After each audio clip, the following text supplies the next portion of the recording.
맨날 보는 광경이지만 볼 때마다 한심하고 또한 경이롭기까지 하다 답답합니다.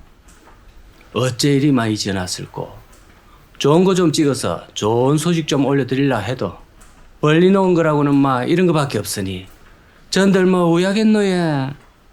예, 만장하신 시청자 여러분, 오늘도 안녕하십니까.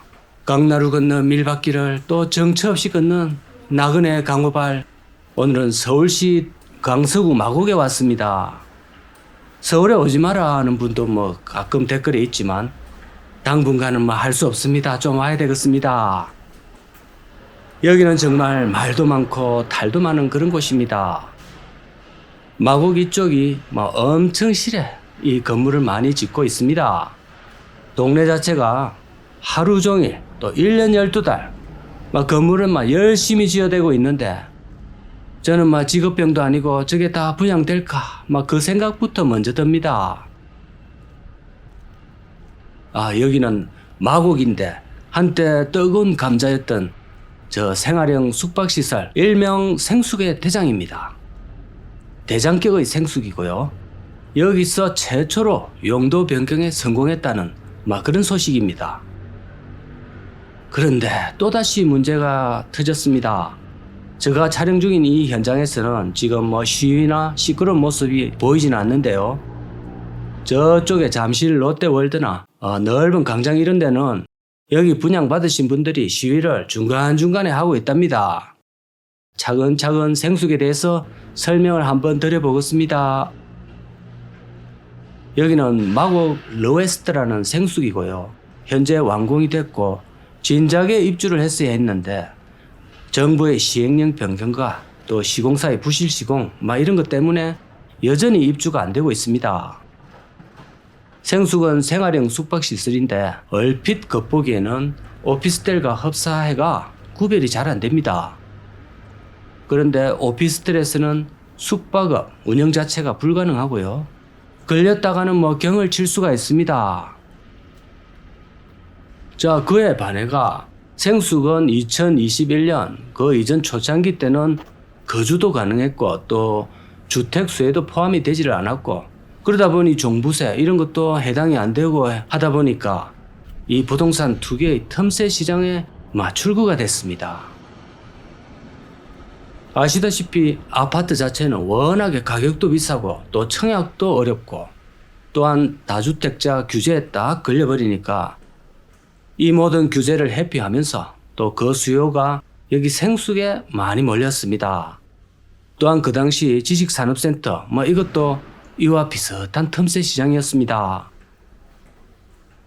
더군다나 2021년 시행령 변경 그 이전까지만 해도 시행사에서 숙박업뿐만 아니라 분명히 주인도 거주할 수 있다며 이 보장을 했기 때문에 그 말만 믿고 빚내가지고 이걸 사들였습니다. 그런데 이게 너무 뜨거워지니까 또 부동산 잡는다고 갑작스럽게 정책을 변경했고요. 그래가 기존에 샀던 사람들이 대혼란이 오게 됐습니다.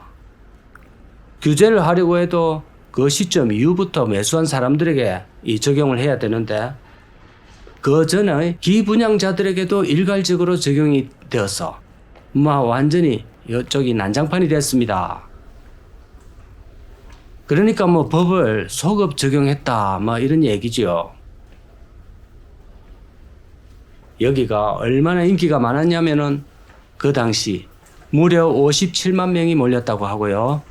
이 전용 면적 84제곱미터에는 14억, 또 114제곱미터에는 20억, 여기까지 육박을 했다고 합니다. 자, 이런 걸 보면 얼마나 우리 한국 사람들이 부동산을 좋아하는지 이런 것만 봐도 알 수가 있습니다. 부동산이라면 한장을 하십니다. 여기 당첨되어 가지고 그 당시는 잠도 안 오고 기뻤던 사람들이 그것도 잠시 법이 바뀌는 바람에 갈수록 3억씩 뚝뚝 떨어지고 생지옥이 됐습니다. 돈을 연끌까지 해가지고 여기 다 투입했고 또 그러다 보니 어디 갈 곳도 없는데 당장 여기 살면 이행강제금을 공시지가의 10%씩 매년 내라 하니까 야 이거는 막 그냥 생지옥이 됐습니다. 10%면은 도대체 돈이 얼마입니까? 자 그러다 보니 이분들이 다시 잠이 안 옵니다. 여기 800여 명이 넘는 수분양자들이 어디다가 성투를 하겠습니까? 정부는 임기가 끝나면 사람이 바뀌어 있고 또 상대하기에는 그 조직이 너무 거대하고 그러다 보니 당장 구체적으로 성투할 수 있는 대상은 역시 직접 시공한 롯데라는 기업이죠. 사실 기업은 정부가 법을 바꿔버리면 뭐 자기들도 방법은 없습니다. 기업 위에 정부가 있고 뭐 하는 건데 롯데 입장도 이해는 되지만 그렇지만 부실 시공한 저 부분에 있어서는 분명히 책임을 져야 되는 게 확실해 보입니다. 나머지 법적인 문제는 글쎄요 모르겠네요. 그때 입법한 당시 정부 당사자들이 이 부분에 대해서 대답을 좀 해야 되는 것으로 보입니다. 현재 오피스텔로 용도 변경을 성공을 했고요. 전국 최초 생수 오피스텔 변경 1호점 되겠습니다. 자, 나머지들도 우리도 뭐 해달라고 지금 전국에서 난리를 질 거는 뻔해 보입니다. 결론적으로 현재 수분양자들은 여기 들어와서 이제 살아도 됩니다.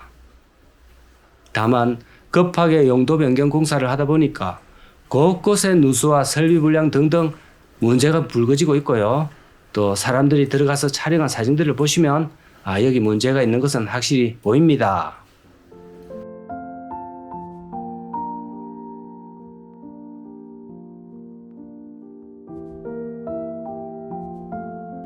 그나저나 여기 상가들 보시면 전부 텅텅 비어 있습니다. 제 눈에 보이는 것은 일단 투명하고 딱지가 붙은 허한 상가들이고 사람들이 좀 들어오면 저게 좀 해결이 될까요? 근데 전국적으로 다녀보면 위에 오피스텔에 사람들이 많이 살아도 그 밑에는 이제 통으로 비어 있는 게 태반이더라고요. 그리고 15억에서 20억씩 절해주고 여기 분양을 받았을 텐데 저 가격이 다시 되돌아오거나 아니면 그 위로 올라갈지는 오직 신만이 알 수 있겠지만 만약 저분들에게 다시 기회를 준다면 이제 어떤 선택을 할지 그것은 좀 뻔해 보입니다. 오랜 시간 고통을 받고 나면 부동산이고 뭐고 만증이 떨어지거든요. 자, 어야둔둥 잘 해결이 되어가 올겨울은 들어가서 따시게 좀 잠을 자시기를 바랍니다. 오늘도 시청 감사합니다.